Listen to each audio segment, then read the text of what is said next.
terhormat, Bapak PJ Wali Kota Lok Sumawe berkenan mengambil tempat. Mengoptimalkan sumber daya di Kota Lok Sumawe menjadi salah satu instruksi khusus yang diberikan oleh pemerintah Kota Lok Sumawe kepada Perseroan Terbatas Pembangunan Lok Sumawe atau PTPL yang baru dilantik pada Jumat 17 Februari di kantor Wali Kota Lok Sumawe Provinsi Aceh.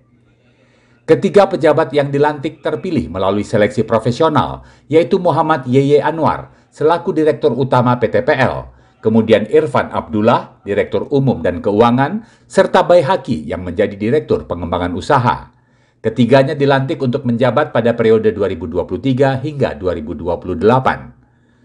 Penjabat Wali Kota Lok Sumawe Imran menyampaikan bahwa pemerintah kota menaruh harapan besar kepada PTPL untuk mengembangkan seluruh sumber daya berlimpah yang tersedia, mulai dari sektor pertanian, perkebunan, hingga perikanan, yang dapat menjadi ciri khas kota Lok Sumawe. Mengoptimalkan sumber daya yang dimiliki, kemudian potensi yang ada di wilayah Lok Sumawe, untuk mendatangkan kemanfaatan yang besar bagi Pemda dan masyarakat yang ada di Lok Sumawe.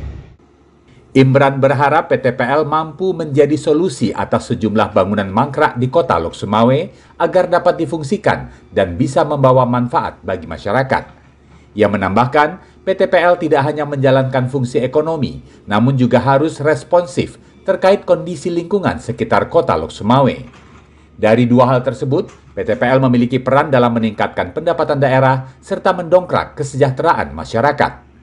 Dari Kota Lok Sumawe, Provinsi Aceh, Trifani, Kantor Berita Antara, mewartakan.